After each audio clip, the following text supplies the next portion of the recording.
you guys, it's Christina, and I have a special treat for you today because I am sitting here with my newly found good friend, John Kohler. And John is surprisingly just like me, and we're here at the Woodstock Fruit Festival, and we discovered that we both have a similar passion for not only juicing, but also growing food.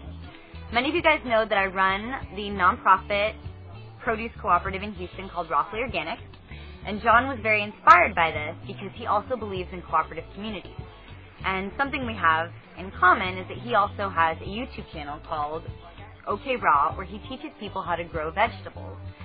So we're going to talk about a few things today. Number one, because he also has a website called Discount Juicers, he's going to share with us his top 3 favorite juicers that he recommends for all of us to have.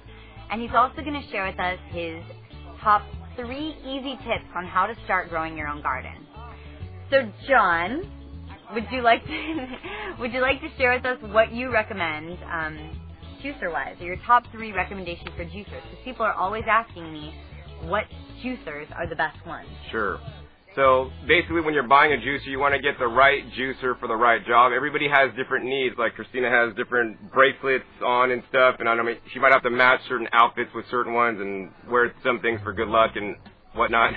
But the same thing with juicers. You know, if you want to juice carrots and hard vegetables, you're going to get one kind of juicer and not another kind. If you want to juice a lot of leafy greens, there's some juicers that juice leafy greens better. If you have a lot of time on your hands, some juicers run really slow and maximize the nutrition in the juice, but they take a little bit longer. So maybe if you're busy and got to go to work, you know, in 15 minutes, you got to have a juicer that's going to be able to juice fast.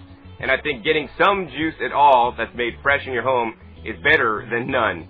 So that's my 3 top juicers for you guys are, number 1, the L'Equip 110.5 or 215 XL. They're basically the same thing. They're a centrifugal ejection style juicer. They run at a high speed and it kicks the pulp out. And they're very good for juicing things like hard vegetables, like carrots, like celery, like cucumbers, like apples.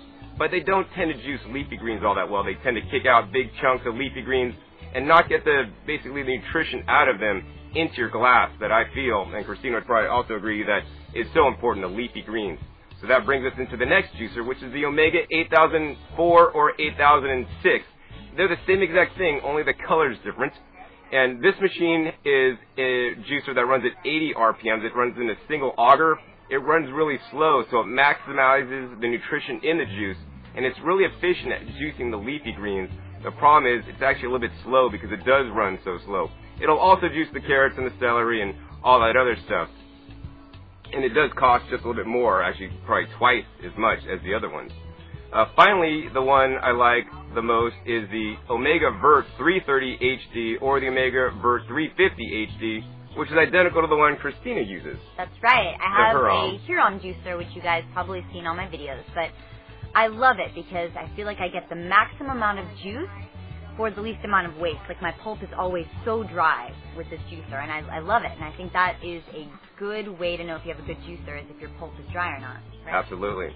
So that's the one actually I prefer and I use the most in my home because it meets my lifestyle and what I tend to juice the most. I like to juice leafy greens and celery and cucumbers and carrots and all kinds of different stuff, and it's the juicer that's actually going to be faster than the one I just talked about, but not as quick as the first one, so it's going to maximize the nutrition and actually get a really high yield, provided you use it properly.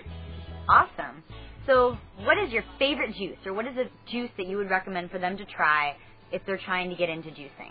So the juice that I recommend you guys to try is something that's really easy and simple and that you could throw together. You know, I could tell you that I've had those times where I've put everything but the kitchen sink in my juicer and made some juice that tasted real nasty, and literally I had to hold my nose to drink it. And we've all done that. And when you're getting organic produce and it costs a lot, you don't want to throw it away.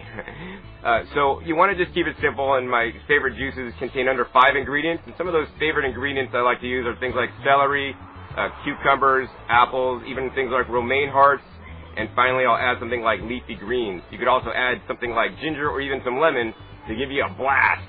Yep, that's what I call my lemon ginger blast. Or they could try my V8 juice or my Holy Grail, which Holy Grail only has 2 ingredients, just grapes and kale. It's that good and it's so easy.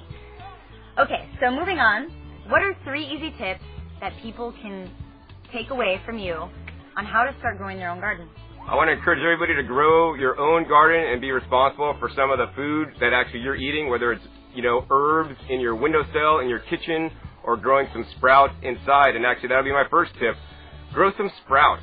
Sprouts are by far the easiest thing to grow. You literally just have to buy some seeds, whether they're alfalfa seeds or clover seeds. You literally soak them in water, drain off the water, and then you're just going to rinse them a couple times a day. And before you know it, you're going to have nice, long sprouts. And sprouts in the store are like 2 ounces for like $2, but you could easily grow these for pennies.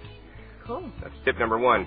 Tip number 2 is if you're going to start out gardening, start small and then grow big. Don't want to convert your whole yard at once.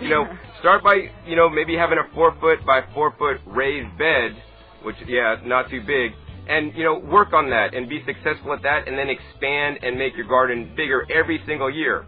So that's step number 2. Like it. The third step is when you are planting out your garden for the first time, I highly encourage you guys to actually buy the plant starts. So go to your local nursery that will say little starts and buy those instead of starting your seeds.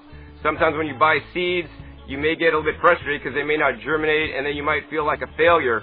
But I want you guys to have the highest level of success the first time. So by buying the plant starts, you're going to have definitely much more success than trying to start your seeds if you've never done it before.